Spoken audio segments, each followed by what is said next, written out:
तृतीय अध्याय सेनापति सहित महिषासुर का वध। ऋषि जी कहते हैं, दैत्यों की सेना का इस प्रकार तहस नहस होते देख महादैत्य सेनापति चिक्षुर क्रोध में भरकर अंबिका देवी से युद्ध करने के लिए आगे बढ़ा। वह असुर रणभूमि में देवी के ऊपर इस प्रकार बाणों की वर्षा करने लगा जैसे बादल मेरुगिरी के शिख पर पानी की धार बरसा रहा हो। तब देवी ने अपने बाणों से उसके बाण समूह को अनायास ही काटकर उसके घोड़ों और सारथी को भी मार डाला। साथ ही उसके धनुष तथा अत्यंत ऊंची ध्वजा को भी तत्काल काट गिराया।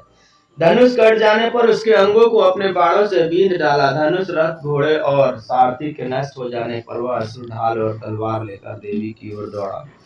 उसने तीखी धार वाली तलवार से सिंह के मस्तक चोट करके देवी की भी बाई भुजा में बड़े वेग से प्रहार किया। राजन, देवी बाह पर पहुंचते वह तलवार टूट गई। फिर तो क्रोध से लाल आंखें करके उस राक्षस ने शूल हाथ में लिया और उसे उस महादैत्य भगवती भद्रकाली के ऊपर चलाया। वह शूल आकाश से गिरते हुए सूर्य मंडल की भांति अपने तीर से प्रज्वलित हो उठा। उस शूल को अपनी ओर आते देख देवी भी शूल का प्रहार किया। उसने राक्षस से शूल के सैकड़ों टुकड़े हो गए। साथ ही महादैत्य चिक्षुर की भी धज्जियां उड़ गई। वह प्राणों से हाथ धो बैठा। महिषासुर के सेनापति उस महापराक्रमी चिक्षुर के मारे जाने पर देवताओं को पीड़ा देने वाला चामर हाथी चढ़कर आया। उसने भी देवी के ऊपर शक्ति का प्रहार किया, किंतु जगदम्बिका ने उसे हुंकार की मात्रा से ही एवं निष्प्रक्ष करके तत्काल पृथ्वी पर गिरा दिया। शक्ति टूटकर गिरी हुई देख चामर का बड़ा क्रोध हुआ। अब उसने शूल चलाया, किंतु देवी उसे भी अपनी बाणों को काट डाला।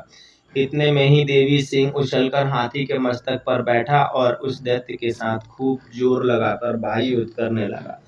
वे दोनों लड़ते लड़ते हाथी से पृथ्वी पर आ गए और अत्यंत क्रोध में भरकर एक दूसरे को बड़े भयंकर प्रहार करते हुए लड़ने लगे।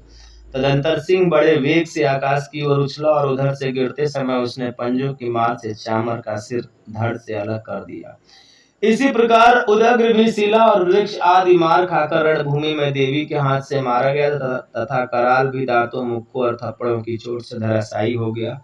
क्रोध में भरी हुई देवी गदा की चोट से उद्मत कचुमर निकाल डाला। भिंदीपाल वास्कलों तथा बाणों से ताम्र और अंधेर मौत के घाट उतार दिया। 3 नेत्रों वाली महेश परमेश्वरी त्रिशूल से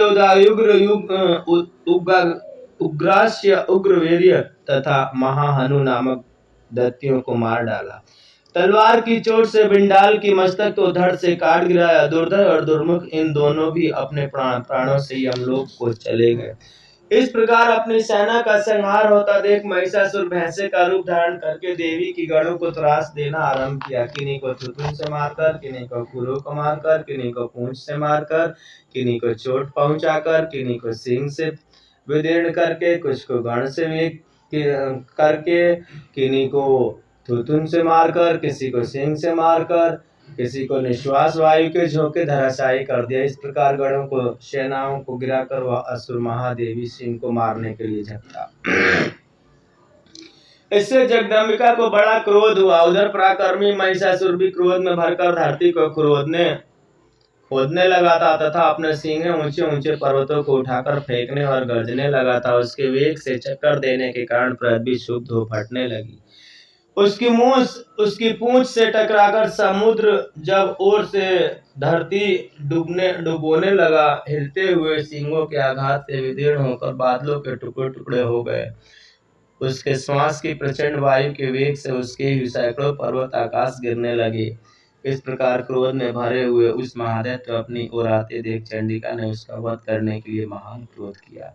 उन्होंने पास फेंककर उस महान असुर को बांध लिया। उस महासंग्राम में बन जाने पर भैंसे का रूप धारण त्याग कर दिया और तत्काल सिंह के रूप में प्रकट हो गया।